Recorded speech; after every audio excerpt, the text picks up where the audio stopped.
शंकराचार्य मध्यमा अस्मदाचार्य पर्यंता वंदे गुरु परंपरा। अम्बाळை பத்தி சொல்ற போது உன்னை என்னென்னமோ சொல்றா, உன்னை வித்தேன்னு சொல்றா,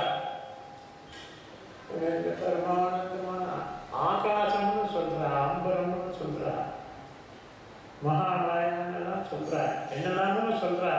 நான் சொல்றேன் சாட்சாத் அபார கருணாம் குருமூர்த்தி நிறுவ அப்படின்ட்டு அம்பா ஸ்தோத்திரம்னு ஒன்று இருக்கு.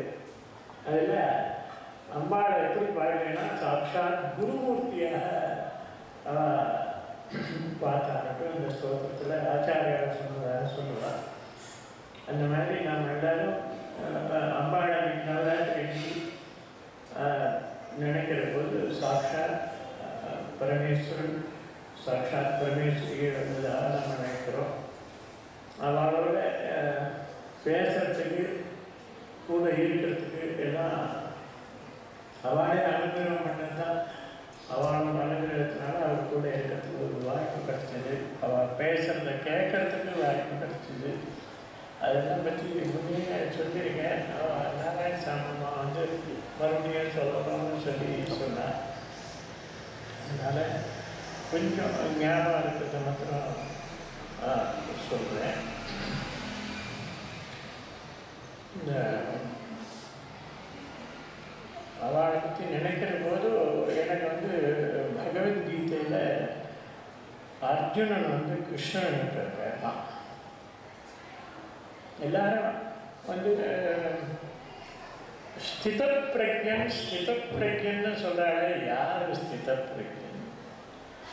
எப்படி இருப்பான், எப்படி பேசுவார், எப்படி உட்கார்ந்துருப்பார், என்ன நினைப்பார் அப்படின்ட்டு சொல்லுன்னு கிருஷ்ணன் கேட்பான் அர்ஜுனன். அப்போ சொல்ற யார் பிரஜஹாதி யதா காமான் சர்வான் பார்த்த மனோகதாமி ஆத்மன்யேவ ஆத்மனா துஷ்டா ஸ்தித பிரஜ்ஞதோச்சதி கிருஷ்ணன் சொல்லுவார். அந்த ஸ்தித பிரஜரை நேரில் பார்க்க முடியுமா? பார்த்துக்கணும்னா பெரியவா தான் ஸ்தித பிரஜா. எப்பவும் ஆத்மஸ்வரூபத்திலேயே இருந்து வா. எப்போ பார்த்தாலும் ஆத்மஸ்வரூபத்திலேயே இருந்தேன். ஆனால் ஆத்மாங்கிறது பரமாத்மான்னு சொல்கிற அளவுலையோ. அதனால் நாமெல்லாம் அதை போய் பார்க்க போகிற போது எல்லாரும் பெரியவா எனக்கு ரொம்ப வேண்டிவா அப்படின்னு சொல்லுவாள். ஒரு நிமிஷம் அவள் நம்மளை பார்த்துருந்தாக்கா கூட போகிறோம்.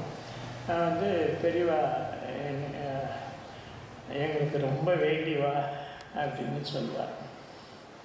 அடுத்த மாமாட்ட போய் கேட்டால் அவர் சொல்லுவார் பெரியவா எனக்கு ரொம்ப வேண்டிவா அப்படின்னு சொல்லுவார்.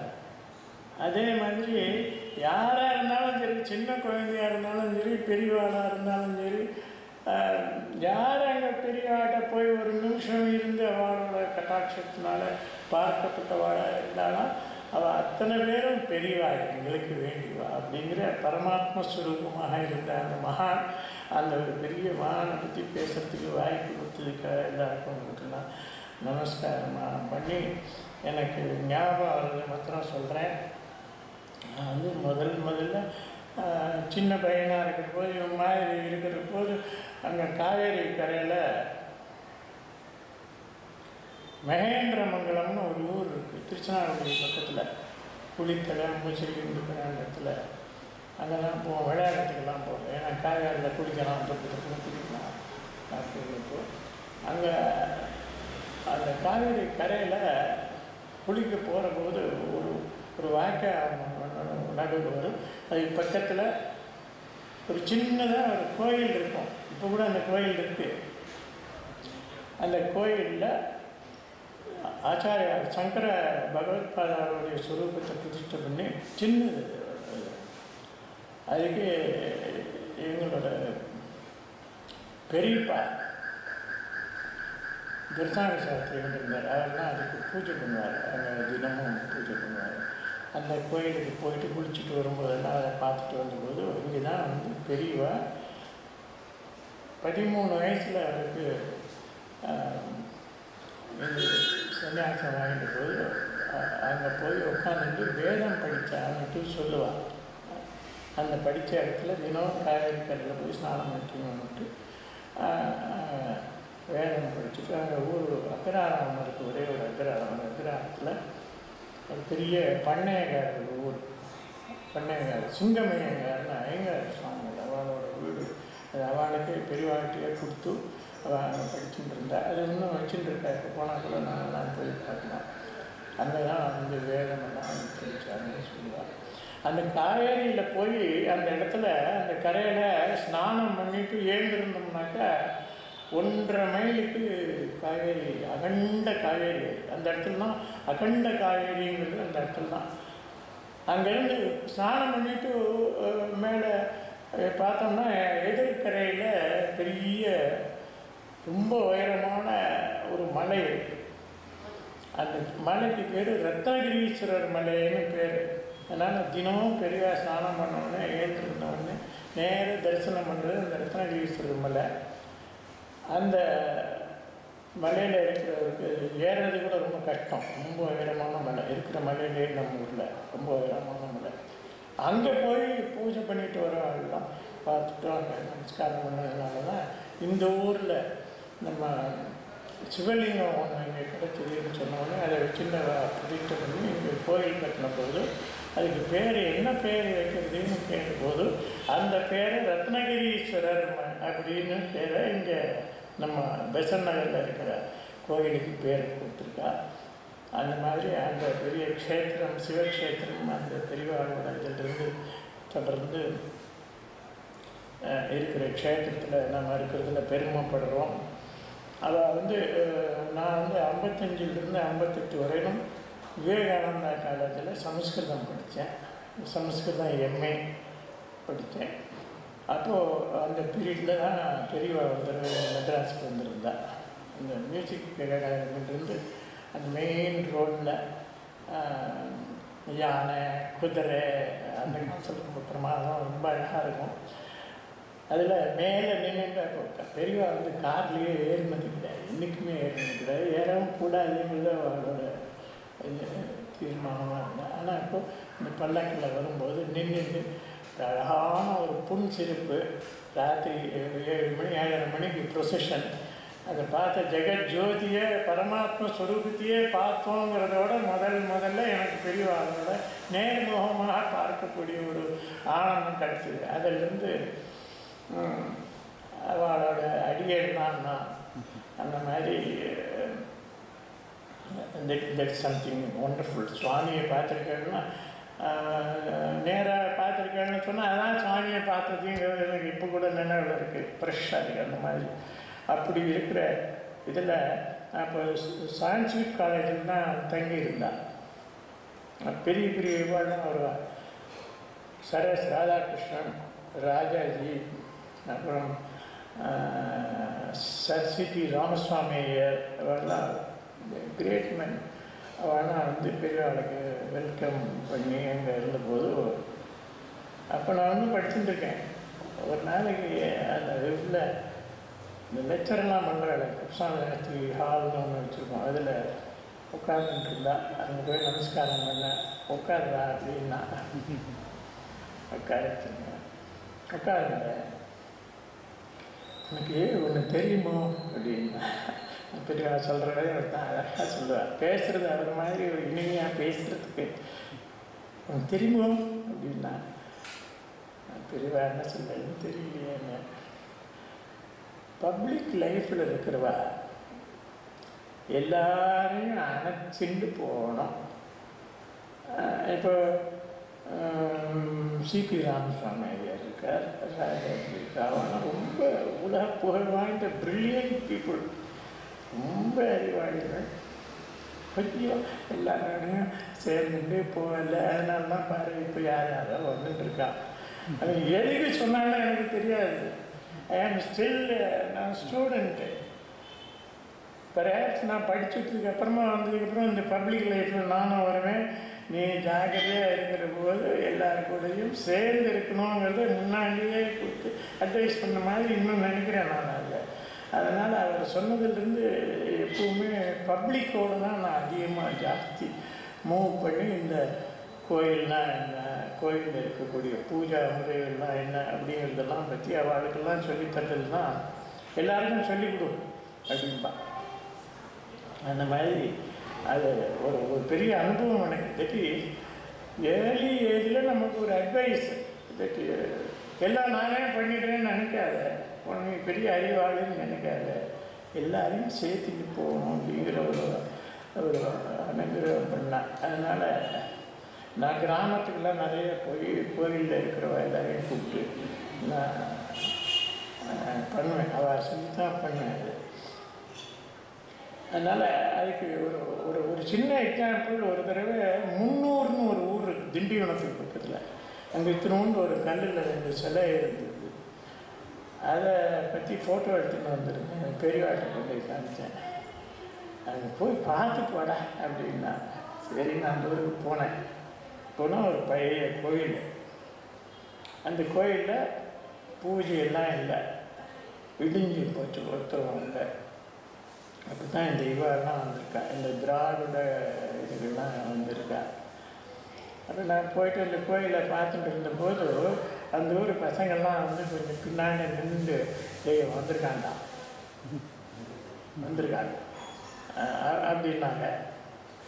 ஒன்றும் சொல்ல பார்த்துட்டு இருந்தேன். அப்போ வந்து எல்லாம் என்ன பண்ணுவாங்க அப்படின்ட்டு அப்போ வெய்வா கொஞ்சம் நம்ம வேலைலாம் வெய்வா அதெல்லாம் வேண்டாங்க போக முடியும். வெய்வா எல்லாம் வச்சாங்க. வச்சு தூக்கிறவர்கள் பேசாமல் இருந்தேன். அப்புறம் அந்த பசங்களை பெரியவா சொன்ன ஞாபகம் இந்த பசங்கள்லாம் பிடிச்சி பண்ணணும்னுட்டு என் பையனை கூப்பிட்டு இந்த கல்வெட்டில் ஒன்று எழுதியிருக்கு. அது இந்த ஊருக்கு பக்கத்தில் இந்த மாதிரி ஒரு ஊர் இருக்கான்னு கேட்டேன். அது எப்படி சார் உங்களுக்கு தெரியும் அப்படின்னா, இதான் உங்கள் ஊர்லேயே எழுதியிருக்கேன். எங்கே சார் எழுதியிருக்கணும்? அந்த கல்லில் எழுதியிருப்பாரு. அப்படியா, எங்கள் ஊரில் கல்லிலேயே அதெல்லாம் எழுதியிருக்கா அப்படின்னா, வெச்சு கல்லால் அடிக்கிறதுக்கு தயாராக இருந்த பசங்க அவங்க ஊரில் இந்த செய்திகள்லாம் இருக்குன்னு பக்கத்தில் வந்து நைட்டாக வந்து இன்னும் என்ன சார் சொல்லியிருக்குன்னா, அப்போ அதை பூரா வாசி காமிச்சேன். வாசி காமிச்சிட்டு இப்படிப்பட்ட ஒரு ஊரில் இவ்வளோ ஒரு பெரிய பொக்கிஷம் மாதிரி இருக்கிற இடத்துல இந்த கோயில் இப்படி வச்சுருக்கீங்களேப்பா அப்படின்னு. சார் நெக்ஸ்ட் டைம் நீங்கள் வாங்க, எப்படி இருக்குது பாருங்கள் சார், நாங்கள் எப்படி வச்சுருக்கோன்னு பாருங்கள் சார் அப்படின்னா. That is at the height இந்த திராவிட கழகம் வந்து கல்லால் அடிக்கிற சமயத்தில் அந்த திருவாரூர் இந்த அனுகிரகம் போயிட்டு வந்து யாரான இதெல்லாம் சொன்னேன், சிரிச்சுட்டான். அந்த மாதிரி போகிற இடத்துலலாம் எல்லாருக்கும் அந்த ஊருக்காரர்களுக்கு எடுத்து சொன்னாங்க. யார் வேண்டாங்கிறவா கூட அதுக்கு வந்து ஈடுபட்டு பூஜை பண்ணுவாங்கிறது பெரியவாளோட இதில் தெரியும். பல சமயம் நான் கூட இருந்தபோது அந்த பிடி ராஜன் ஒருத்தர் இருந்தார் மதுரையில். அப்புறம் கிருஷ்ணாபுள்ள நாராயணசாமி பிள்ளைன்னு இருந்தார், டிஎம் நாராயணசாமி. அவெல்லாம் வந்து ஜஸ்டிஸ் பார்ட்டி. அவளுக்கெல்லாம் அந்த காலத்தில் இந்த எகென்ஸ்ட் ஆஃப் ஹிந்து சிஸ்டத்தில் இருந்தவா. அவள் எல்லாரையும் கூப்பிட்டு அவள் எல்லாம் உட்கார வச்சு பிடி ராஜனை கூப்பிட்டு மதுரையில் மீனாட்சி அம்மன் இருக்கிற கோயில் இருக்க, அதுக்கு திருப்பணி நீ தான் பண்ணணும்னா. அந்த நிமிஷத்துலேருந்து பிடி ராஜன் பெரியவாளுக்கு அப்படியே சாட்சாத் ஒரு நமஸ்காரம் பண்ணி கடைசி வரைக்கும் அவரோட ஞாபகமாக இருந்தார். பிடி யார் கோயிலே வேணாம்னு சொன்னாலும் அவளை கூப்பிட்டு அந்த மாதிரி. அதே மாதிரி டிஎம் நாராயணசாமி பிள்ளை ஜம்புகேஸ்வரம் அகிலாண்டேஸ்வரி கோயில், அதுக்கு நீ தான் திருப்பதி பண்ணணும்னா, திருப்பதி பண்ணணும்னா. அதனால் யார் வந்து நமக்கு வேண்டாம்னு சண்டை போடக்கூடியவா மாதிரி இருக்காளோ அவளையும் கூப்பிட்டு அவளும் இந்த மாதிரி எல்லாம் சொல்லி கொடுத்த வேலைகள்லாம் செய்ய சொல்லணுன்றது அவளோட இம்பார்ட்டண்ட் மெசேஜ். அதனால தான் அந்த காலத்தில் ரொம்ப விசேஷமாக வந்து இந்த இதெல்லாம் பண்ணான். வியாச பாரத வித்வத் சதஸ் அப்படிங்கிறது. அதாவது 61 இளையாத்தங்குடின்னு ஒரு ஊர் இருக்குது. இதுக்கு பக்கத்தில், புதுக்கோட்டைக்கு பக்கத்தில். அந்த ஊரில் 12 நாளைக்கு ஒரு சதஸ் நடத்தும். அந்த சதஸில் ஃபாரினில் இருந்தெல்லாம் அந்த கம்போடியா, தாய்லாந்து, பாலி அப்படிங்கிற தேசம்லாம் இருக்குது. கடல் கடந்த இடத்துல அங்கெல்லாம் நம்மளோட ஹிந்து சமயம் தான் இருக்குது. அங்கே இருக்கிற அந்த சமயத்தில் இருக்கிறவாள் எல்லாரையும் இங்கே வர சொல்லி, அந்த ஊரில் வந்து ரகுவீரான்னு ஒருத்தர் இருந்தார். அவர் வந்து கொரியா, நார்த்து கொரியா, சைனாவெல்லாம் ட்ராவல் பண்ணி அங்கேருந்து ஹிந்துயிஸ்ட்டை பற்றி மேனுஸ்கிரிப்ட்ஸ் கலெக்ட் பண்ணிட்டு வந்தவர். அவரெல்லாம் கூப்பிட்டு அவரெல்லாம் வந்து பேசினார் அந்த இதில். அதில் இந்த எக்ஸிபிஷன் ஒன்று வைக்கணும்னுட்டு எனக்கு சொல்லியிருந்தேன். அப்போ நான் மியூசியத்தில் இருந்தேன். எக்ஸிபிஷன் வைக்கணுன்னொன்னே இங்கேருந்து அப்போ வந்து நல்ல மூர்த்திகள், செப்பு பட்டயம், ராஜா கொடுத்த சாசனம் இதெல்லாம் எடுத்துகிட்டு போயிருந்தேன். இங்கேருந்து கிளம்பி நேராக அந்த ஊருக்கு நான் ஸ்டாப்பாக கொண்டு போயிருந்தேன். ஏன்னா அதெல்லாம் ரொம்ப வேல்யூபிள் மெட்டீரியல்னுட்டு. நான் போகிறபோது ராத்திரி 3 மணி இருக்கும். அந்த வண்டியை அப்படியே நிறுத்திவிட்டு வண்டியிலே இருக்க தரக்கில் அப்படியே வச்சுட்டு அது பக்கத்தில் இந்த உட்கார்ற இந்த மாதிரி ஒரு கல் அதில் படுத்துட்டுருக்கேன். பெரியவா 4 மணிக்கு எழுந்து குளிக்கிறதுக்காக ஏற்றாப்புல அந்த இது குளம் இருந்தது. இந்த குளத்தில் குளிக்கிறது ஸ்நானம் பண்ணுறதுக்காக வந்தேன். அதெல்லாம் மெட்ராஸ்லேருந்து எக்ஸிபிஷனெல்லாம் கொடுத்துருக்காண்டா அப்படின்னு எனக்கு அரை தூக்கம் அப்படின்ட்டு இருக்கு. அப்படி நேராக போய் ஒரு எழுப்புனா அந்த எழுப்பு அதில் நேராக வந்திருக்காண்டா. இப்போ தான் நம்ம அப்புறமா பார்க்கலாம் அப்படின்ட்டு எழுப்பு வேண்டாம்னு சொல்லிவிட்டு அவர் அப்படியே டார்ச் லைட்டில் நான் பண்ணுவேன். பெட்டிக்குள்ளே என்ன வச்சுருக்கேன் அப்படின்லாம் பார்த்துட்டு ஸ்நானம் பண்ணிவிட்டு காத்தால் 7:30 மணிக்கெல்லாம் ரெடி ஆகிட்டான். ரெடி ஆகி அங்கே நான் கொண்டது எல்லாத்தையும் எடுத்து வச்சு. அப்போது இந்த கல்வெட்டுக்களில், சாசனங்களில் எப்படி பூஜை பண்ணுறதுங்கிறத பற்றி நிறைய இன்ஃபர்மேஷன் இருக்குது. அதை பற்றியெல்லாம் நான் குறிப்பு எடுத்துன்னு போயிருந்தேன். குறிப்பு எடுத்துன்னு போயிருக்கும்போது அவன் என்ன பண்ணால், இங்கே வரப்போறேன்னு தெரிஞ்சுங்க இதெல்லாம் படிச்சுன்னு வந்தியா அப்படின்னு கேட்டால், படிச்சுன்னு இதெல்லாம் இவரெல்லாம் எடுத்து சொல்லு அப்படின்னா. ஒரு 8000 10,000 பேர் இருக்கும். அவ்வளோ பெரிய மீட்டிங்கில் எனக்கு பேசுகிறதுக்கே பழக்கம் இல்லை. எல்லாம் பேசுவேன். பேசு அப்படின்னா. அந்த மாதிரி முதல்ல என்னை பப்ளிக்கில் பேச வச்சுவா பெரியவா தான்.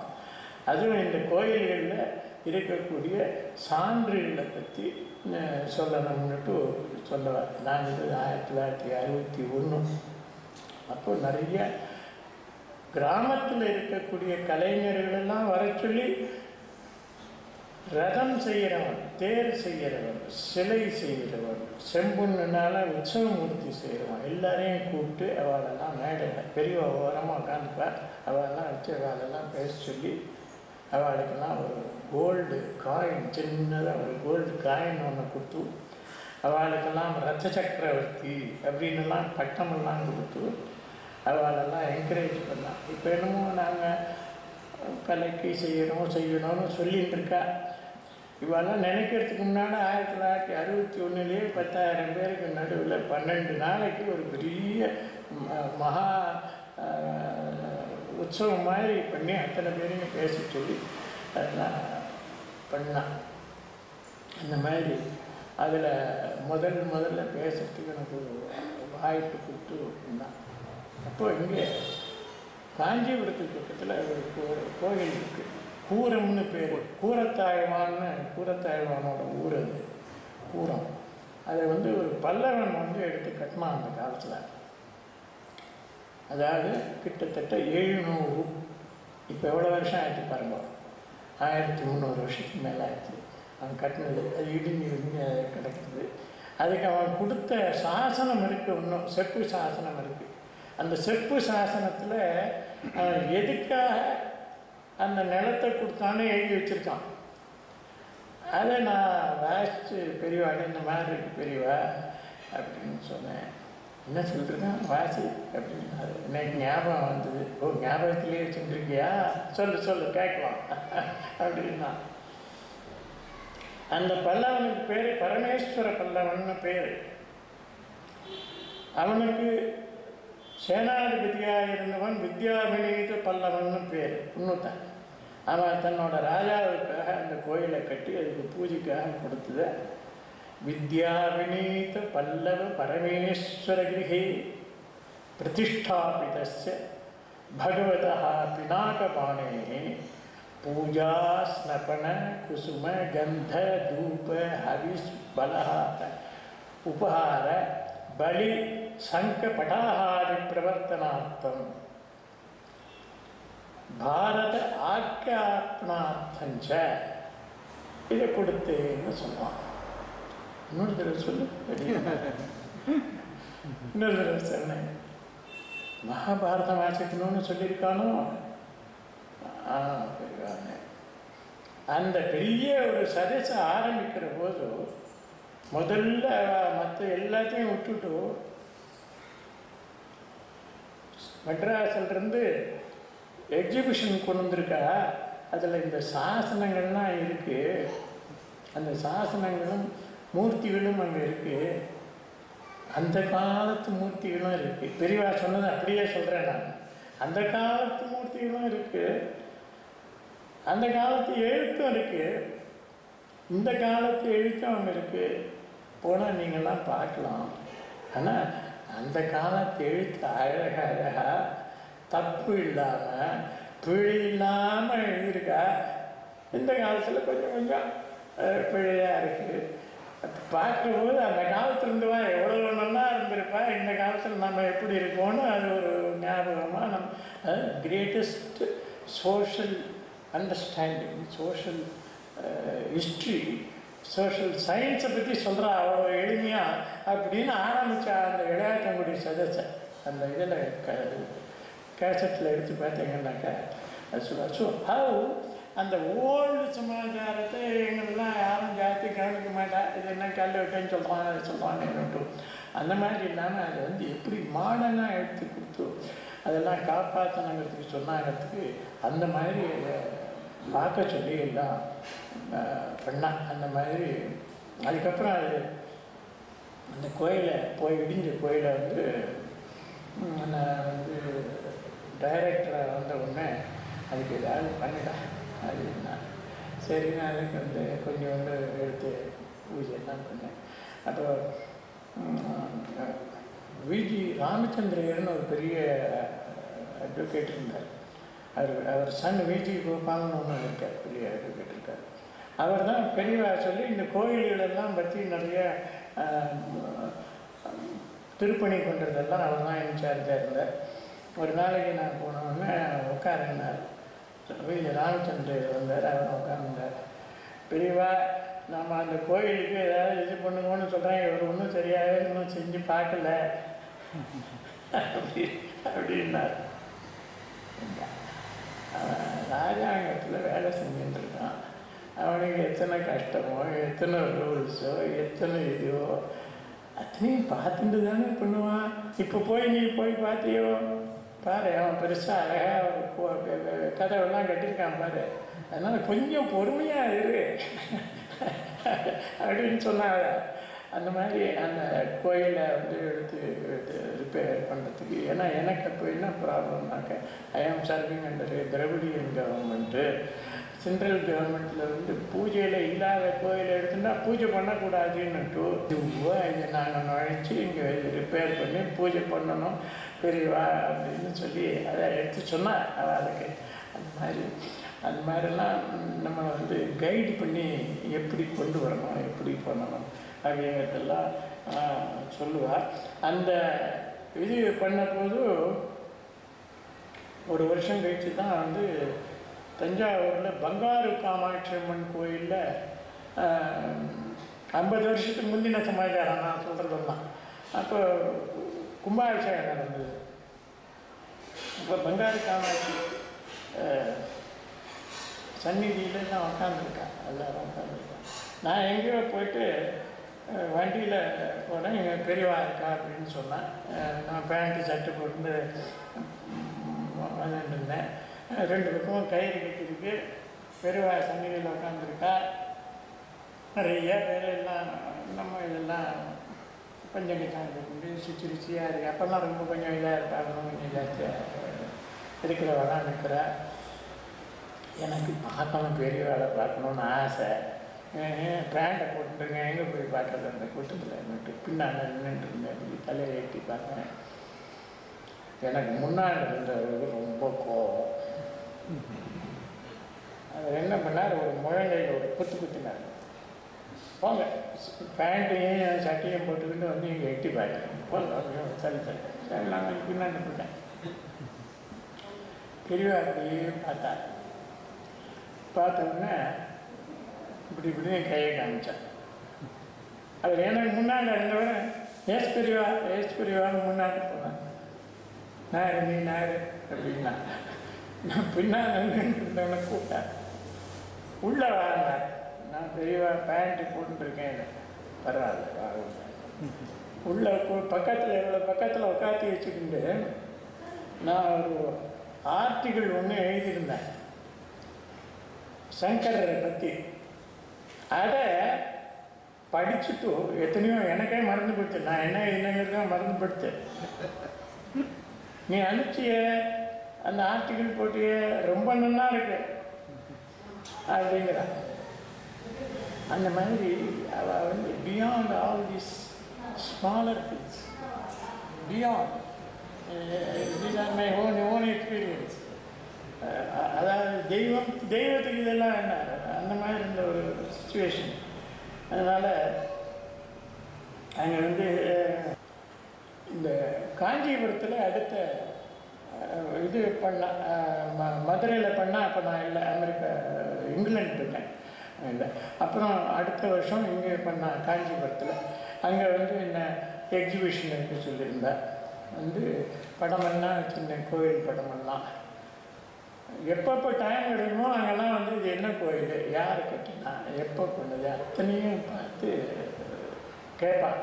அது படம் கூட போட்டிருக்கேன் நான் ஒரு புத்தகத்தில், கலவைன்னு ஒரு புத்தகம் போட்டிருக்கேன்.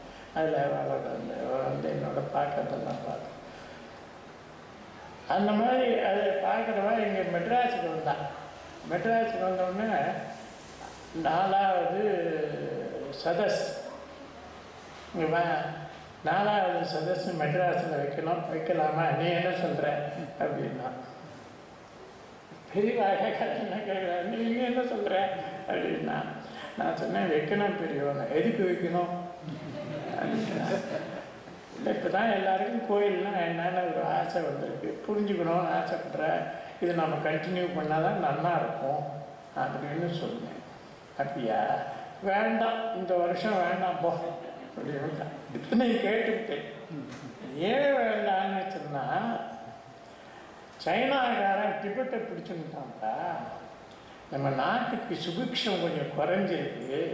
இந்த சமயத்தில் நாம் இதை பண்ணினோம்னாக்கா ஜனங்களுக்கு அவ்வளோ தூரம் திருப்தியாக இருக்காது.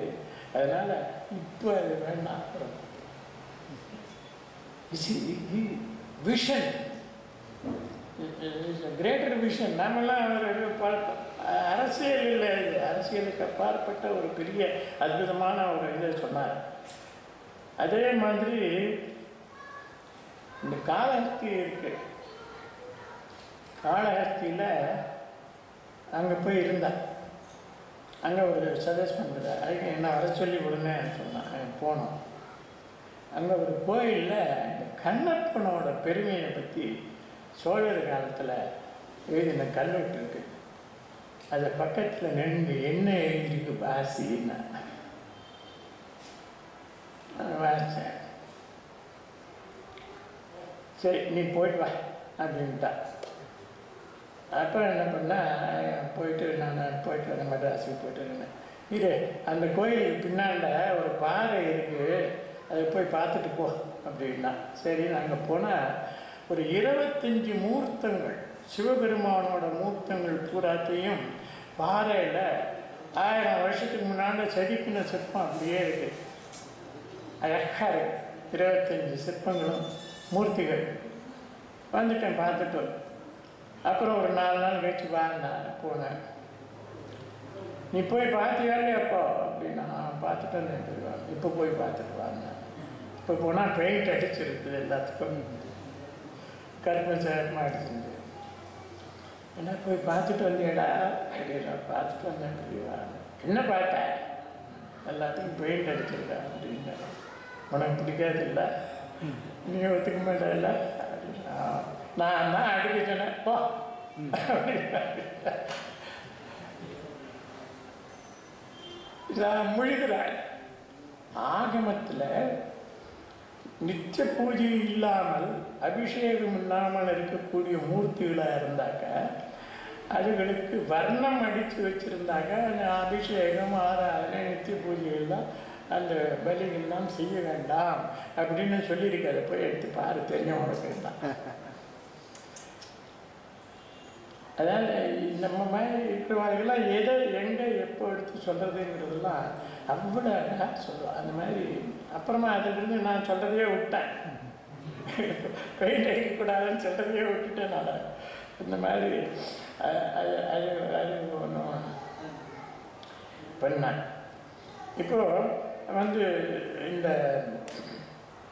சடச்சிகளில் வந்தபோது ஒரு தடவை என்ன பண்ணேன், ஏண்டா கோயில் இருக்கோ இல்லையோ, கோயில் ஆத்தங்கரையில் இருந்ததுன்னு வச்சுக்கோ.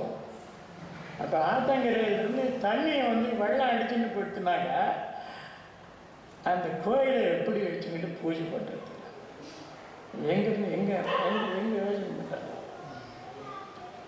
கம்ப்ளீட்டாக வாஷ் அவுட் ஆகிடுச்சுனாக்க நீ என்ன பண்ணுவ அப்படின்னு கேட்டா. தெரியல தெரியல அப்படின்னு சொல்லி கொடுத்தான். என்னன்னாக்கா சூரியனுடைய கிரணம் பக்கத்தில் அது இருந்ததாக உத்தேசமாக இருக்கிற ஏரியாவில் ஒரு மரம் இருந்ததுன்னா அது அந்த மரத்தோட இலையில ரஷ்மி பட்டுதுன்னா அதிலிருந்து தேவதையை ஆராதனை பண்ணி ஒரு இதாக வச்சு அதில் மறுபடியும் கோயிலை வச்சு ஆரம்பித்து பூஜை பண்ணப்போ அப்படின்னா. இது எப்போவோ சொன்னது. எதுக்கு சொன்னானுக்கு, அதாவது நம்ம பழைய காலத்தில் சொல்லிருக்க பெரியவா மகான்கள் எல்லாம் ஒரு வார்த்தை சொன்னால் அதுக்கு அர்த்தம் பின்னாண்டியே ஓடி வருமா. இவள் அர்த்தத்தை நினச்சி சொல்ல மாட்டாள். அவள் சொல்கிற வார்த்தைகளுக்கு ஓடி அர்த்தம் ஓடிட்டே வருமா, பின்னாண்ட வருமா. அந்த மாதிரி நான் லண்டனில் ஹைகோர்ட்டில் போய் கேஸில் போய் எவிடன்ஸ் கொடுக்க போன போது அந்த கோயில் பத்தூர்னு ஒரு ஊர் கொடவாசலுக்கு பக்கத்தில் இருக்குது. கரையில் இடிஞ்சு போச்சு, பூஜை கிடையாது, லிங்கத்தை தூக்கி வெளியில் வச்சுட்டான், அதுக்கும் பூஜை கிடையாது. இப்போது அங்கே பின்னாண்ட கிடச்ச நடராஜா, அதை பற்றி அப்புறம் டைம் இருந்ததுன்னா சொல்கிறேன். அந்த நடராஜாவை எடுத்து விற்றுவிட்டான். அது லண்டனில் பிடிச்சி அதை கேஸை போட்டிருக்கேன். நான் சாட்சி சொல்கிறேன்.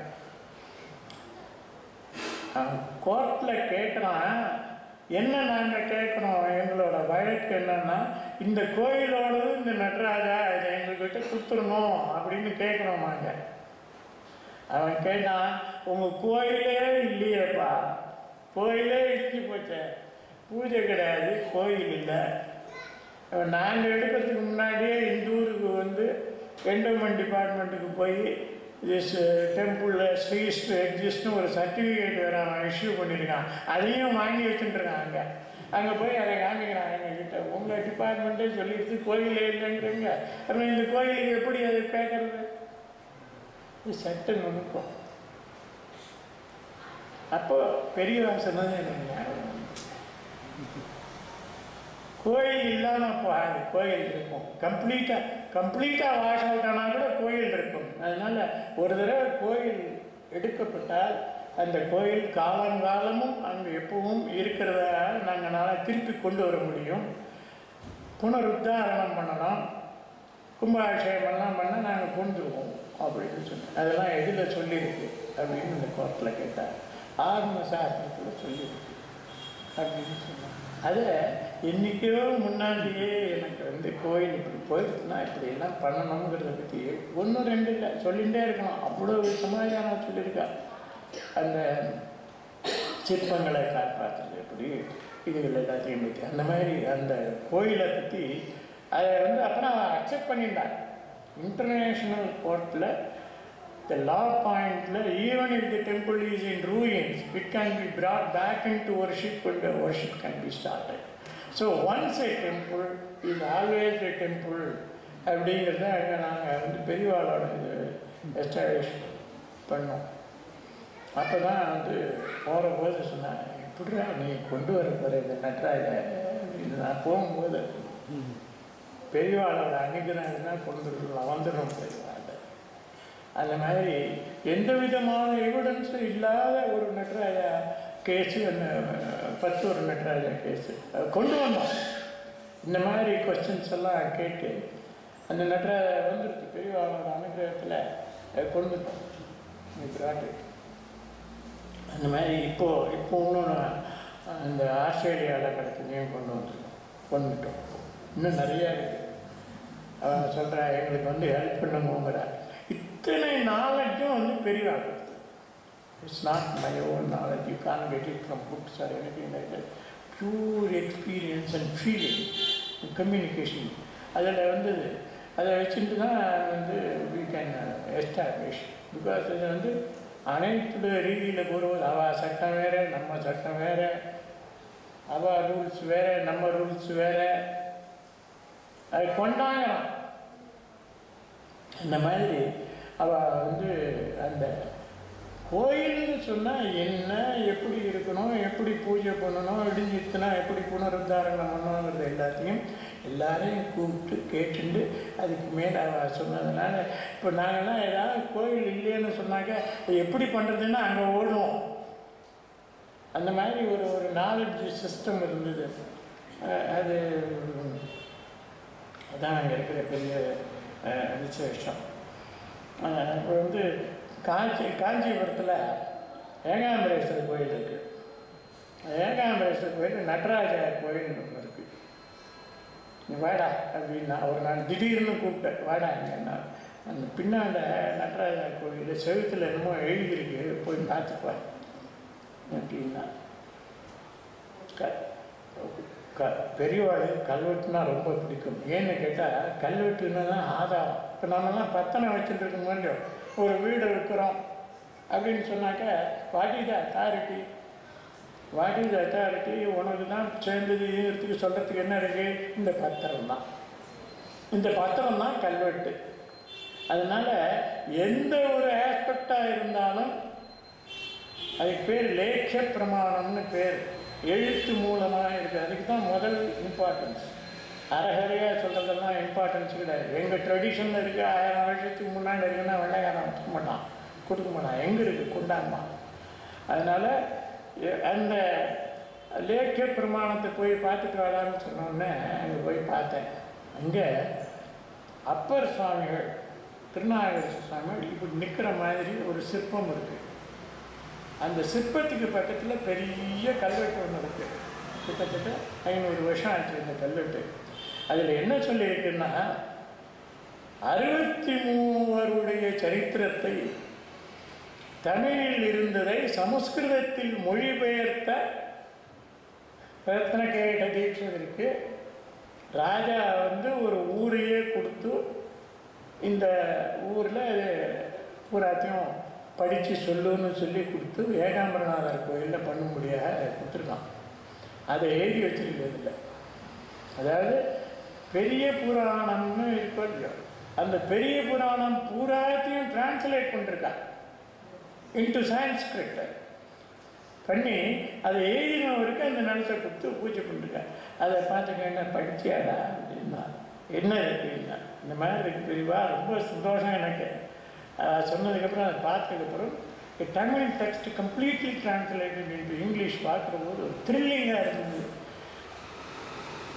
அது மாத்திரம் இல்லை, இன்னும் அகஸ்திய பக்த விலாசம்னு ஒரு புஸ்தகம் இருக்குது, அதையும் போய் படி, உனக்கு என்ன புரியும். See, at every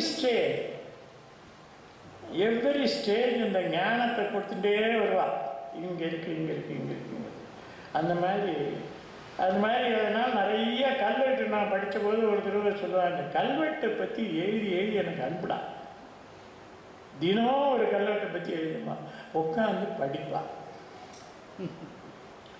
கல்வெட்டு is not for one man. அதில் ஒரு கல்வெட்டில் அண்ணா தம்பிக்கு 2 பேருக்கு சண்டை. முடிச்சுடுறேன். அண்ணா 2 பேர் சண்டை, 2 பேரும் கிராமத்தில் இருக்கிற பசங்க, உழற வைப்பேன். அண்ணா தம்பி அடித்தான், தம்பி திருப்பி அடித்தான் அண்ணனை. ஆனால் அண்ணனுக்கு படாத இடத்துல கன்னத்தில் பட்டு செத்துக்கிட்டான், பொட்டுன்னு செத்துக்கிட்டான்.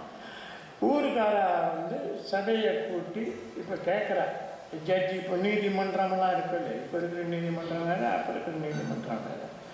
நீதிமன்றத்தில் கேட்குற அந்த பையனோட அப்பா அவர் கேட்குறார், அவன் உயரம் கேட்குறதும் உயரமாக சபை, ஏன்பா உனக்கு சொத்து வித்து ஏதாவது இருக்கான்னு கேட்குறா. சொத்தெல்லாம் இல்லைங்க அப்படின்னா, சொத்து இல்லாத போகிறது உன்னை பார்த்துக்கிறதுக்கு யாராவது இருக்காங்களா அப்படின்னு கேட்குறா. பார்த்துக்கிறதுக்கும் ஒருத்தரும் இல்லைங்க அப்படின்னு சொன்னார். அப்போ யார் இருக்கா அப்படின்னா, வயசு பரிணதையான நானும் என்னோட ஆத்துக்காரியும் தான் இருக்கும், வேறு யாரும் கிடையாது அப்படின்னு சொன்னார். அப்போது அந்த சபை என்ன சொல்கிறது, உனக்கு பணமும் இல்லாததுனால, உன்னை பார்த்துக்கிறவாளும் இல்லாததுனால, இதுக்காக அவனுக்கு நான் பனிஷ்மெண்ட் கொடுக்க வேண்டாம். அவனுக்கு கோயிலில் தினம் போய் விளக்கேற்ற சொல்லி அப்பா அம்மா பார்த்துக்கிறது தான் மீன் வைக்கணும் பண்ணுன்னு சொல்லி ஒரு ஜட்ஜ்மெண்ட்டு கொடுத்துருக்கான். அதை எழுதியிருக்கு. அதில் இந்த வார்த்தை, ஏண்டா நீ தானே வயசு பரிணதைன்னா என்ன சொன்ன அப்படின்னு கேட்டேன். வயசு பரிணதைன்னா வயசு ரொம்ப ஆகிடுது அப்படின்னு அர்த்தம் பெரியவாங்க. அது சொல்லு, எல்லாருக்கும் சொல்லு, எடுத்து சொல்லு அப்படின்னு சொன்னான். அந்த மாதிரி இந்த கல்வெட்டுக்களை படிக்கிறதுல அவளுக்கு ரொம்ப ஆசை. அதனால் என்னென்னா, எனக்கு திருச்சினாப்பள்ளியில் ஆல் இண்டியா சான்ஸ்கிரிட் கான்ஃபரன்ஸ் நடந்தது. அதில் இவனுக்கு இந்த சிலாலேக்க தத்துவஜன்னு ஒரு பட்டம் கொடுங்கடா போண்டா அப்படின்ட்டு மற்ற அதை கூப்பிட்டு முதல்ல எனக்கு முதல் பட்டம் கொடுத்தது அதான். எனக்கு சிலாலேக்க தத்துவஜன்னு ஒரு பட்டம் கொடுத்தான் மகாசாமிகள். இந்த நட்ராஜா கேஸுக்கு நான் போன போது 1986. இது கொஞ்சம் நம்ம தெரிஞ்சுக்கணும். உலகத்தில் இருக்கிற மற்ற ஆளுகள்லாம் தெரிஞ்சுக்கிட்டு நம்ம ஊருக்கார உத்தரவாதை பற்றி கவலைப்படல. இடிஞ்சு போன கோயிலில் பின்னாண்ட நட்ராஜா கிடந்தது, பூமிக்கு அடியில். அது பக்கத்தில் ஒருத்தன் குடிச்ச போட்டான். இப்போ இடிஞ்சு போன கோயில் பக்கத்தில் அவன் என்ன பண்ணான், மாட்டு தொட்டம் கட்டணும், தொட்டி கட்டணும்னுட்டு தோண்டினான். தோண்டினோடனே அதில் ஒரு சிலை கிடச்சிது. அவன் கிராமத்துக்காரன், அவனுக்கு ஒன்றும் தெரியாது. ஆனால் பேப்பர்லலாம் போடுறானா இல்லையா, எல்லாத்தையும் போடுவான். இப்போ பேப்பரில் சிலை திருட்டு போச்சு, சிலை திருட்டு போச்சுன்னா பெரிய பணம் கிடைக்கும். ஓஹோ, இதை வச்சுட்டு இருந்தால் நமக்கு நிறைய பணம் கிடைக்கும் கொடுக்குன்ட்டு என்ன பண்ணால் அப்படியே அமைப்பிட்டான். அதை ஒருத்தட்டையும் சொல்லலை. அப்புறம் யாரையோ பிடிச்சி கூப்பிட்டு அங்கே இருந்து திருச்சிராப்பள்ளியில் ஒருத்தன் வந்தான். என்ன திருச்சியில் நான் கொண்டு யாருக்கு நான் கொடுக்குறேன், அவன் ஏதாவது பணம் கொடுப்பான், நான் உனக்கு கொண்டு வாங்கி கொடுக்குறேன், இந்த பணத்தை வச்சுக்கோ அப்படின்னு என்கிட்ட 200 ரூபா இருக்குன்னு நீ வச்சுக்கோன்னா. 200 ரூபாயை கொடுத்தான். நடராஜா கொண்டு போய் திருச்சிராப்பள்ளி கொடுத்துட்டான். அங்கே கொடுத்தபோது அவன் 10,000 ரூபாய் கொடுத்துட்டாங்க. இங்கேருந்து அங்கே போனவங்க அவன் என்ன பண்ணால் பட்டத்தை கட்டி இது வீட்டில் பயன்படுத்துகிற பாத்திரங்கள் அப்படின்னு ஒரு பேர் மேலே எழுதி மெட்ராஸுக்கு அனுப்பிச்சி வச்சான். இங்கே வந்தோடனே 25,000 வந்து மெட்ராஸுக்கு. இவன் என்ன பண்ணான், அடுத்த நாளைக்கு இங்கேருந்து பாம்பே கிளம்பிச்சான் லாரியில். ஹவுஸ் ஹோல்டு யூட்டன்சில்ஸ் அப்படின்னு போட்டு அதுக்கு விட்டான். அங்கே கொடுத்து அங்கே போனோடனே அப்புறம் அப்படியே டிஸப்பியர் ஆகிடுது. அது வந்து இட் வென்ட் டு ஒரு லண்டனில் அப்போ வந்து ஸ்காட்லாண்ட் யார்டு போலீஸ் இருந்தான், பிடிச்சிட்டான். பிடிச்ச உடனே பூரா கேஸும் இப்போ சொல்ல முடியாது, டைம் இல்லை. பிடிச்ச உடனே என்ன பண்ணாங்க, கேஸ் போட்டாங்க. அது நடந்தது 76. அதுக்கப்புறம் அந்த நடராஜாவோட கிடச்சிது இன்னொரு 8 சிலை கிடச்சிது. அந்த சிலை என்ன பண்ணான்னாக்க ஒரு பீடி இருக்கிறவன் சாஹிப், அவன் என்ன பண்ணான், அந்த இது இல்லை வண்டி, அந்த வண்டியில் பின்னாண்ட ஒரு பொய் பிளாட்ஃபார்ம் வாங்கி போட்டு அதுக்கு அடியில் எல்லாத்தையும் வச்சு நம்ம சாமி எல்லாத்தையும் அதுக்கு மேலே பீடியை போட்டு சாமிக்கு பீடி போட்டான். நல்லா நிறையா போட்டான். போட்டு அவன் என்ன பண்ணால் பாம்பேக்கு அனுப்புறதுக்கு ரெடி பண்ணிட்டான். புதுக்கோட்டைக்கு போனால் வண்டி பிரேக் டவுன் ஆகிடுது. ரிப்பேர் பண்ணுறதுக்காக யாரையா கூப்பிட்டான். அவன் ரிப்பேர் பண்ணுறது உள்ளே என்னமோ இருக்குன்னு பார்த்து போலீஸில் சொல்லிட்டான். வந்து அவனை பிடிச்சி கும்மா குத்து 2 குத்தி எல்லாம் பிடிச்ச உடனே இதோட இன்னும் நடராஜா வந்து திருடி நான் ஒத்துட்டேன்னு சொல்லிட்டு இதெல்லாம் போலீஸ்கிட்ட ஹேண்ட் ஓவர் பண்ணிட்டான். இப்போ அந்த சிலையையும் அந்த நடராஜா சிலையும் ஒத்து பார்த்து அதோட சேர்ந்தது தானா இது அப்படின்னு பார்த்து இது பண்ணணும். அந்த கேஸ் நடக்கிறது 76 நடந்தது, 82 ரெஜிஸ்டர் ஆகி 86 4 years கிட்ட. அந்த ஊரில் என்னன்னு கேட்டாக்க கேஸை எடுத்துனான்னா ஒரு 3 வருஷம் 4 வருஷம் ஆகும் எடுத்துக்கிறதுக்கு. எடுத்துன்னு விட்டான்னாக்க ஒரேடியாக உட்காந்து முடிச்சு விட்டு தான் அடுத்த கேஸுக்கு இவன் போக முடியும். ஸோ 86 அதை எடுத்துருந்தாங்க. இதுக்காக நாங்கள் போனோம், எங்களெல்லாம் கூட்டின்னு போனாங்க. அங்கே போய் இறங்கின உடனே நேராக கோர்ட்டுக்கு போனோம். நாங்கள் போகிறபோது ஒரு 5 minutes லேட் ஆகிடுது. கரெக்டாக 9 மணினா 9 மணிக்கு போவோம். நாங்கள் இந்த கிராஸ் பண்ணணும், ரோடை கிராஸ் பண்ண முடியல, டிராஃபிக் வசதி இல்லை. உள்ளே போனோடனே எல்லோரும் ஏந்திருந்துட்டாங்க கோர்ட்லேருந்து. என்னடான்னா, நீங்கள் 21 நாளைக்கு முன்னாடியே எதிர்கட்சிக்காரனுக்கு இதை பற்றி எல்லாத்தையும் கொடுத்துருக்கணும், நீங்கள் ஒன்றும் கொடுக்கல, அதனால் இந்த கேஸை எடுத்துக்க முடியாது, போஸ்ட்போன் ஆகிட்டு போன்ட்டான்.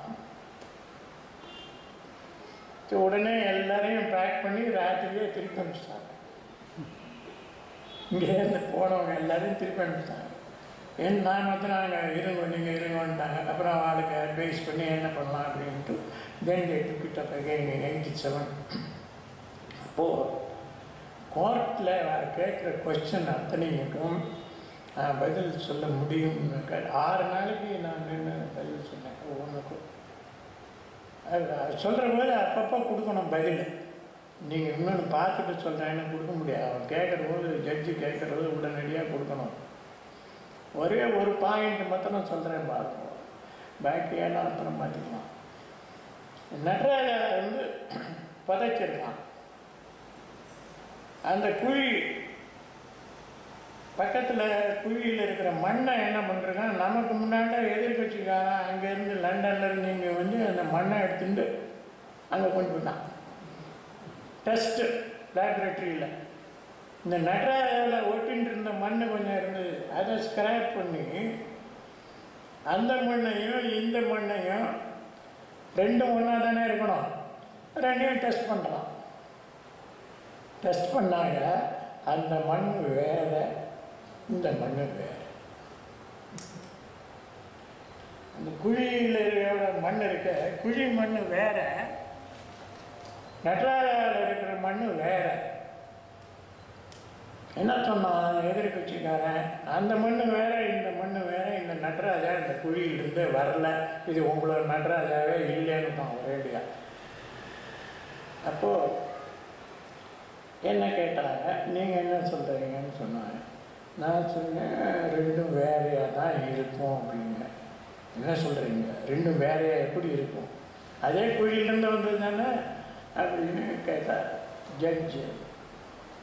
ஆமாம், ஆனால் எங்களுக்கு ஆகமம்னு ஒன்று இருக்குது, அந்த ஆகமத்தில் ஊரில் நெருப்பு பிடிச்சி விட்டு கொள்ளைக்காரன் வந்துட்டான், எபிடமிக்ஸ் வந்துடுத்து, இது மாதிரிலாம் வந்துடுத்துனா ஆபத்து வந்ததுனாக்க இந்த சுவாமிகள்லாம் வச்சு புதைச்சி பத்திரப்படுத்திட்டு அப்புறம் இந்த ஆபத்து போனதுக்கப்புறம் மறுபடியும் எடுத்து நீங்கள் பூஜை பண்ணலான்னு சொல்லியிருக்கு. அப்படி சொல்கிற இடத்துல என்ன சொல்கிறான், நீ குழி தோண்டினேன்னாக்க அதில் ஆத்து மணலை போடு.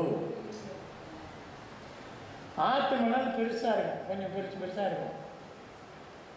இது களிமண், இந்த கிராமத்து மண் களிமண். அவன் போட்டுட்டு அது மேலே வச்சுது ஆத்து மணல். இந்த ஆத்து மணல் நடராஜா மேலே இருக்குது, பக்கத்து குழியில் இருக்கிறது களிமண். அதனால் ரெண்டும் ஒன்றா இருக்க முடியாதுங்க. ஓ, அப்படித்தான் பண்ணணும்னு எங்கே சொல்லியிருக்கணும் ஜட்ஜி? எங்கள் ஆகம நூலில் சொல்லியிருக்கு. எந்த ஆகம நூல்னா பூஜையெல்லாம் பண்ணி சொல்கிறாரோ அதெல்லாம் பற்றி சொல்லியிருக்கு அப்படின்னு சொன்னேன். என்ன மொழியில் இருக்குது அப்படின்னா சமஸ்கிருதத்தில் இருக்குது அப்படின்னு. சமஸ்கிருதம் படிக்க வேண்டாம்னு சொல்கிறாங்க. சமஸ்கிருதம் வச்சு தான் இதெல்லாம் அனைத்து வேர்ல்டு புறம் போய் சொல்லி வாங்கிட்டு வர முடிகிறது. சமஸ்கிருதத்தில் இருக்குன்னு அது டிரான்ஸ்லேட் பண்ணி கொடுன்னா, டிரான்ஸ்லேட் பண்ணோன்னே எதிர்கட்சிக்காரர்கிட்ட குத்தி இவர் கொடுத்துருக்காரு, இந்த டிரான்ஸ்லேஷன் சரியாக இருக்கான்னு நிற்பாருன்னா அவன்கிட்ட பார்த்தா சரியாக இருக்கு அப்படின்னா. இப்போ ஜட்ஜி கேட்டார், இந்த புஸ்தகம் இந்த கேஸ் வர்றதுக்கு முன்னாண்ட பப்ளிஷ் ஆச்சா, கேஸ் வந்ததுக்கப்புறம் நீங்கள் பப்ளிஷ் பண்ணலான்னு கேட்டான். முன்னாடியே பப்ளிஷ் ஆகிருக்குங்க. அதோட ஃப்ரண்ட்டு ஜெராக்ஸ் காப்பி கொண்டா, எந்த வருஷம் அச்சா இருக்குங்கிறத கொண்டு வா, அதுக்கப்புறம் பார்க்கலான்னு தான். அதை இங்கிருந்து அப்புறம் கொண்டு போய் அதை கொண்டு போய் கொடுத்து இதெல்லாம் சொல்ல முடியுதுன்னு சொன்னாக்கா நமக்கு அந்த கொஸ்டின் கேட்க கேட்க கேட்க பதில் சொல்லணும்னா ஒரு ஆத்ம பலம் போடணும். இந்த ஆத்ம பலம் பெரிதா அதெல்லாம் அந்த மாதிரி கொடுத்த போது அந்த நடராஜாவிலேருந்து இங்கேருந்து கொஞ்சோண்டு ட்ரில் பண்ணி அந்த மெட்டல் எடுத்தான். மற்ற அம்மன்கள்கிட்ட இருந்தெல்லாம் ட்ரில் பண்ணி மெட்டல் எடுத்தான். கம்பேர் பண்ணிடான்னா கம்பேர் பண்ணாக்க ஒன்றுக்கு ஒன்று வேறையாக இருக்குது. இதுக்கு என்ன பண்ண வேண்டாம், என்ன பண்ணுறதுக்கு இல்லை, என்ன பண்ணுறது இல்லை, இது ரெண்டும் வேறு அதான் இல்லைன்னு. எங்கள் ஊரில் நாங்கள் மூர்த்தியை இது வார்க்கிற போது கோயிலில் எங்கள் ஆற்றுல மாமி இருப்பா. எங்கிட்ட ஒரு தாமிர சொம்பு இருக்குது, பெருசாக இருக்குது, கொஞ்சம் ஓட்டையாக இருக்குது, அதை நான் போட்டுடுறேன்னு அம்பாளோட ரூபத்துக்கு அதை நீங்கள் யூஸ் பண்ணிக்கோங்களேன் அப்படின்னு கொடுப்பா. இன்னொருத்தர் கொண்டுருவா ஏதாவது அதை போடுவா. இந்த மாதிரி இப்போ வச்சுட்டுருக்கிற மாதிரி மைக்ரோ பேலன்ஸெல்லாம் வச்சுட்டு பார்த்து போட மாட்டேன், மொத்தமாக இவ்வளோ எடுத்துன்னு போடுவான் ஸ்தபதி.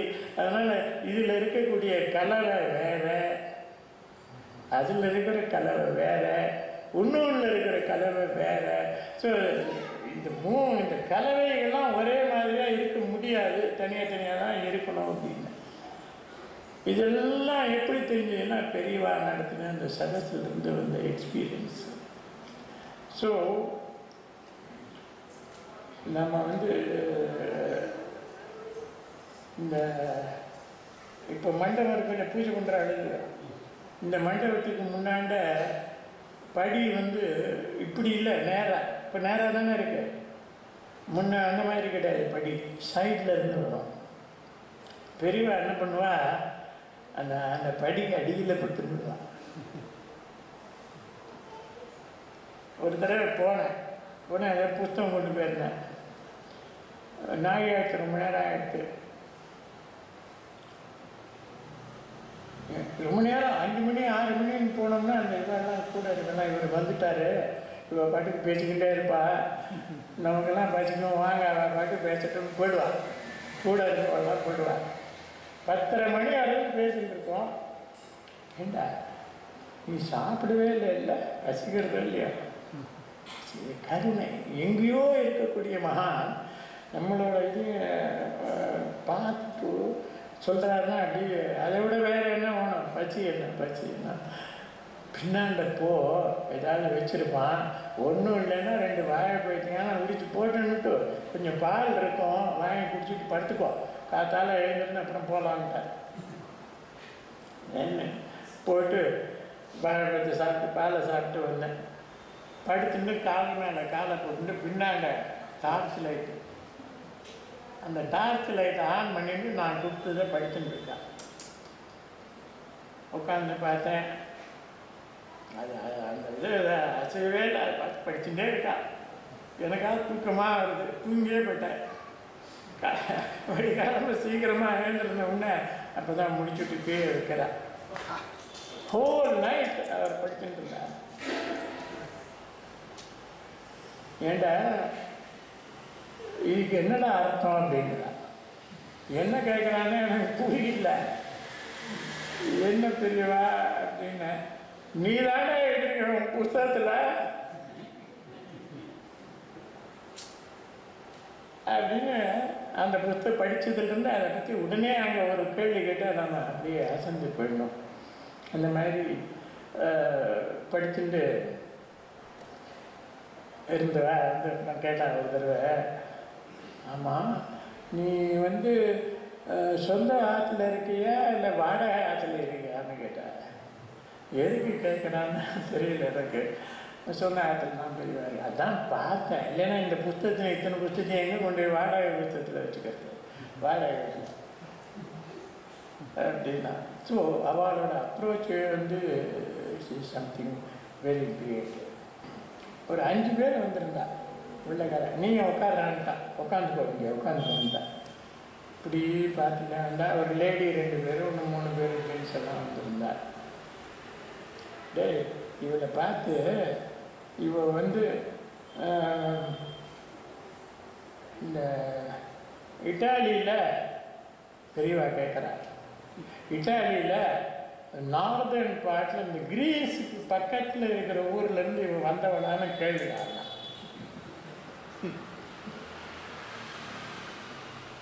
அவன் என்ன பண்ணா, நான் முதல்ல,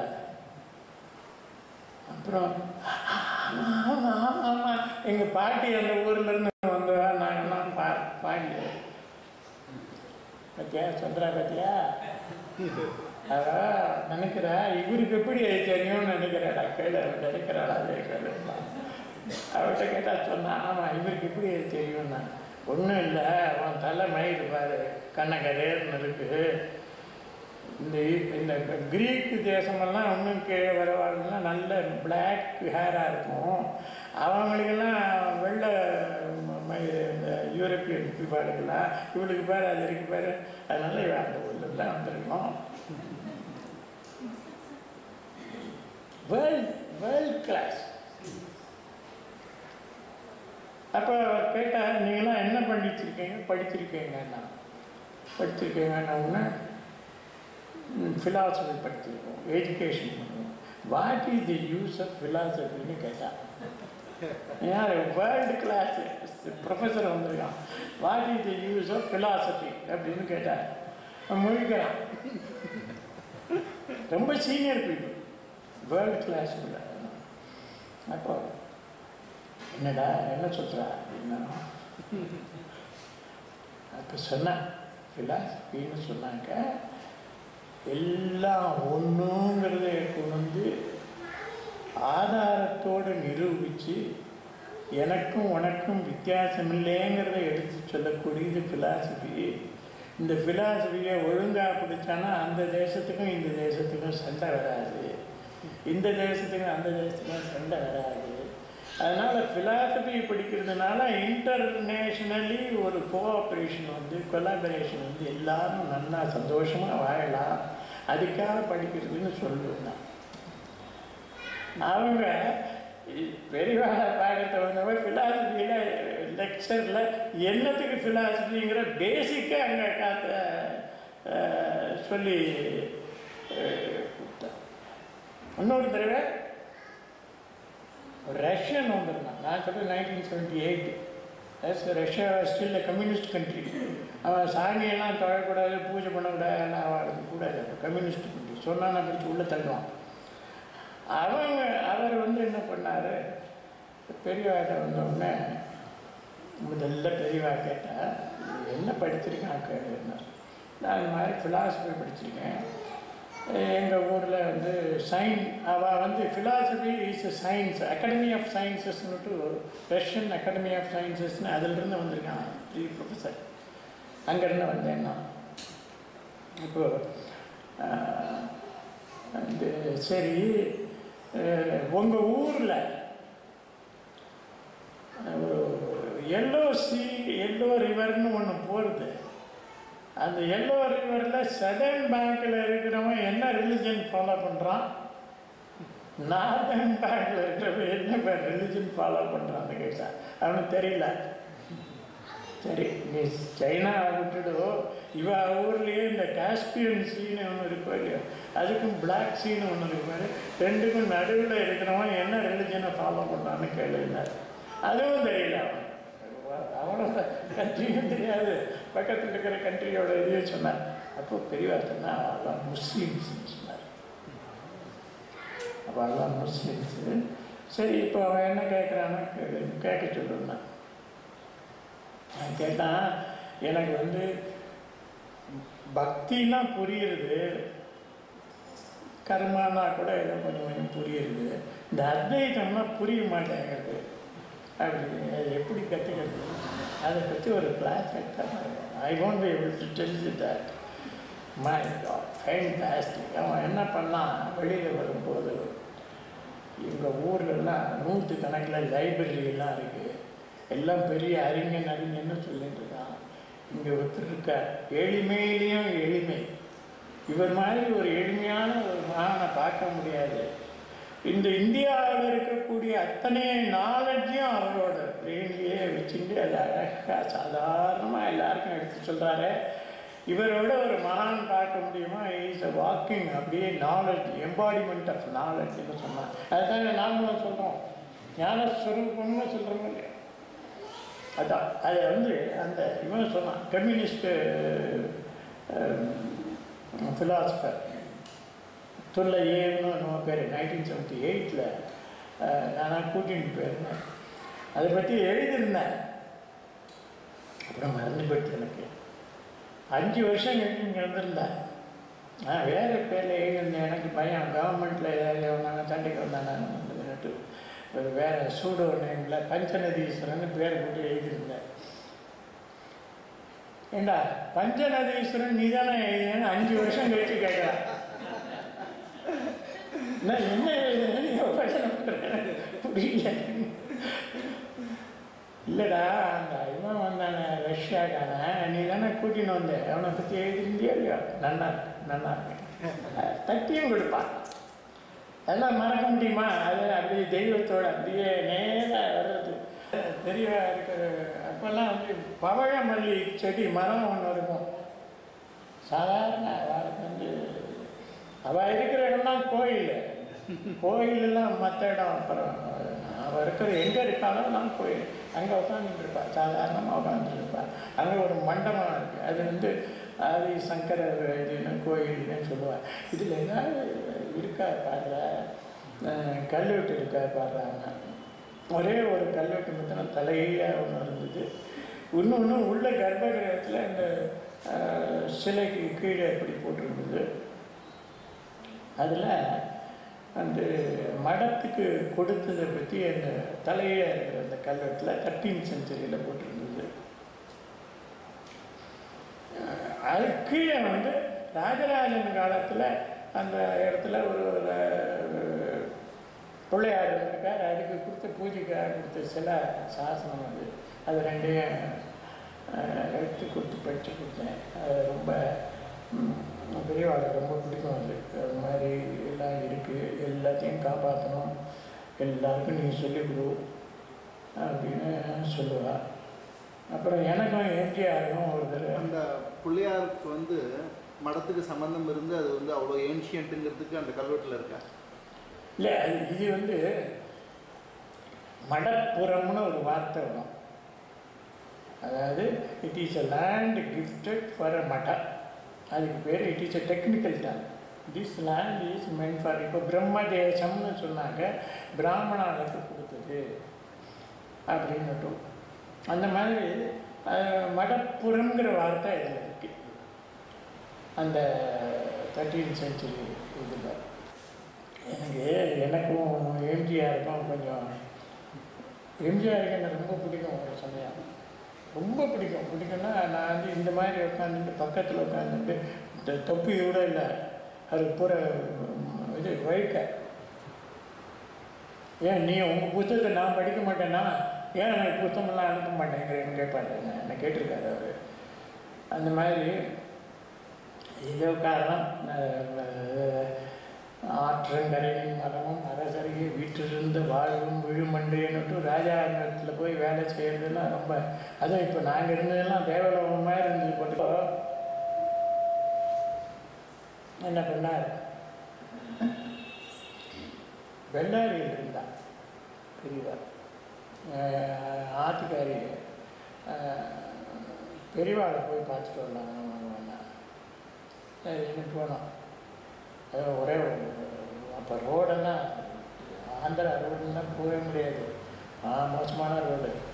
போய் அங்கே போய் சேர்த்துக்கிட்டு இடுப்புலாம் போயிடும். போயிட்டு அங்கே போயிட்டு நேராக பெரியவா இருக்கிற இடத்துக்கு போனாக்க அன்றைக்கி இங்கே மௌனம், கம்ப்ளீட் காஷ்ட மௌனம். பெரியவா காஷ்ட மௌனம்னா you can get anything, absolutely அப்படி ஒரு மரம் இருக்கிற மாதிரி நிற்பான் ஒத்துரு. இதனால இப்போ இந்திரா காந்தி வந்தபோது அவர் காஷ்ட மௌனம், இவ வந்து ஒன்றும் பேசல அவர்கிட்ட. அந்த மாதிரி இருந்தா என்ன பண்ணுறது. சரி நமஸ்காரம் பண்ணிவிட்டு என்னடா அது பெரியவா ரெக்கக்னைஸ் பண்ணாலோ இல்லையோங்கிறது கூட சந்தேகம். சரி காத்தால எழுந்திருந்து பச்சை படிக்கிறதுக்கு முன்னாடி மறுபடியும் போய் பெரியவாளை போய் நமஸ்காரம் பண்ணிட்டு போனோன்னு வாடா உட்கார் அப்படின்ட்டா.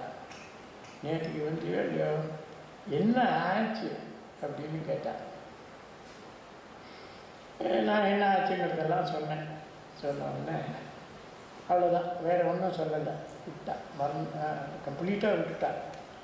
அப்புறம் இந்த எம்ஜிஆருக்கு இது வந்தது இல்லையா, உடம்பெல்லாம் சரியில்லாமல் ஆகி நேரம் வந்த உடனே அவர் போனார் பார்க்கறதுக்கு போனபோது முதல் காரியமாக அவர் கேட்டது, நாகசுவாமி என்ன பண்ணேன்னு கேட்டார். அப்புறம் தமாஷா அது பெரியவாளை என்கிட்ட சொல்லிருக்கா. ஒவ்வொருத்தரும் ஒவ்வொன்றும் சொல்கிறா, பட் பெரியவாளை என்கிட்ட டைரெக்டாக சொல்லிருக்கா. அடிச்சுட்டானோ இல்லை பின்ன ஏன் அப்படின்னார். அப்போ சொன்னார் ஏதோ அட்மினிஸ்ட்ரேஷனில் ஏதோ சரியில்லையா. அப்போ பெரியவா சொன்னாங்க, உன்னையெல்லாம் உன்னோட அட்மிஷன்லாம் சரியாக இருக்கா கேட்டாலாம். அவன் கெட்டிக்காரன், அவனை வச்சுட்டு காரியத்தை நடத்து அப்படின்னு சொன்னேன்டான் அப்படின்னு சொன்னான் பெரியவாளை. அது எதுக்குன்னா, அது it's not a big thing அவளுக்கு, பட் சப்சிக்வெண்ட்லி இந்த கம்ப்ளீட் நடராஜா கேஸுக்கு அதுக்கப்புறமா தான் நான் போனேன். பட் ஃபார் மீ அங்கே வந்து அவ்வளோ தூரம் ஒன்றும் அந்த கேஸையே இது பண்ணியிருக்க முடியாது, சாட்சியமெல்லாம் கொடுத்து.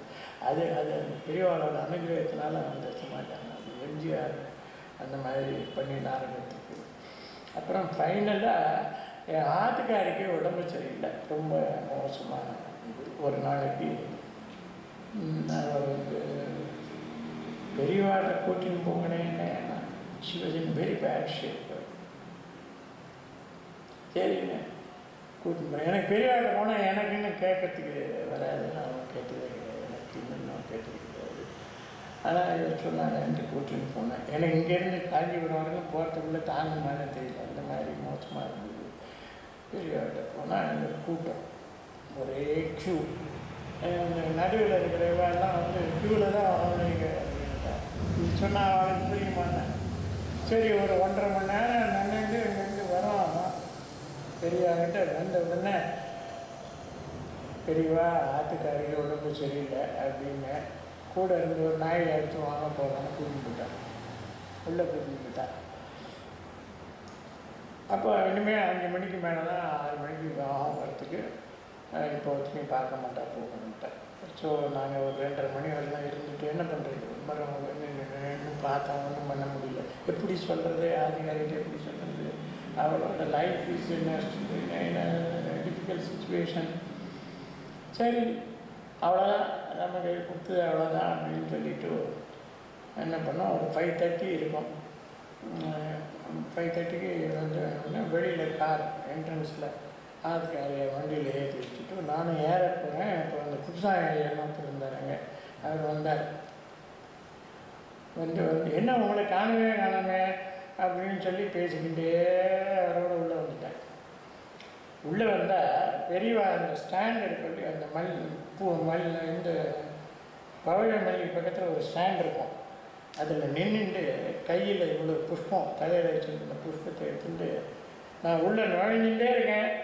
கேட்குறாடே, அவன் நாகஸ்வாமி வந்தாங்க, அவன் ஆத்துக்காரிக்கு உடம்பு சரியில்லைன்னு சொன்னாங்க, இங்கே எங்கேயான இருப்பா, இந்த கேட்டை திறந்து அந்த காரையே உள்ளே கூட்டின்னு வந்து நீங்கள் கூட்டின்னு வா போ அப்படின்னு சொல்லிட்டு இருக்கா. what a great personality, you can't imagine. ஓடி நான் இருக்கிறது மறுபடியும் வாசலுக்கு போய் வான்னு அவளை எடுத்து கொடுத்து தரன்னு எழுதினு வந்தேன். உள்ள வந்தால் அப்படியே எடுத்து கையில் போட்டு க்ஷேமமாக அது போ அப்படி நின்றுட்டே இருந்தேன். அது வரைக்கும் நான் போய் கூட்டிட்டு திரும்பி வரவேன்னு நின்றுட்டே இருந்து அதை வச்சுட்டு இருந்தேன். அதுக்கப்புறம் அவள் 6 வருஷம் இருந்தால் வச்சுக்கோங்களேன். அது வந்து அந்த அந்த அந்த மென்டல் ஸ்ட்ரென்த் இருக்குது பாருங்க. இதெல்லாம் it comes from great personality. அது தெய்வத்தை பற்றி பேசணும்னு சொன்னாக்க முடியுமா? தெய்வத்தை பற்றி பேசிகிட்டே இருக்கலாம், பேசவும் முடியாது, பேசவும் தெரியாது எனக்கு. அந்த மாதிரி இருக்கிறது இவர் பேச சொல்கிறார், மாமா பேச சொல்கிறார். இந்த வாய்ப்பு கொடுத்துருக்காங்க எல்லாருக்கும் நன்றி. வணக்கம் வணக்கம்.